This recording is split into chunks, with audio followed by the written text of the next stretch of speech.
د بغلان په مرکز کې د نښتې دوام. د پیښې په ځای کې 4 پرله پسې چاودنې شوې دي. سرچینې د بغلان ولایت په مرکز پلخمري ښار کې د نښتې په ځای کې د پرله پسې چاودنو په اړه خبر ورکوي.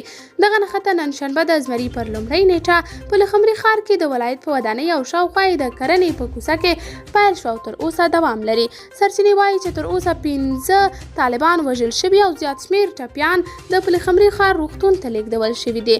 خلک سیمې ته په نږدې واټونو کې له ګڼې ګوڼې خبر ورکوي او وایي چې طالبان چاته د تګ راتګ اجازه نه ورکوي. تر اوسه د تلفاتو د کره شمېرو په اړه معلومات نشته. طالبانو ویلي چې وسلوالو کسانو یو کور کلابند کړی دی. د دغې نښتې په اړه نورې کیسې هم خپرې شوې دي. یو شمېر یې خپلمنځي نښتې او ځینې نور یې پر یوه شکمن کور ډزې کول بولي. قدرمنو لیدونکو، تاسې د دې موضوع په هکله څه نظر لرئ؟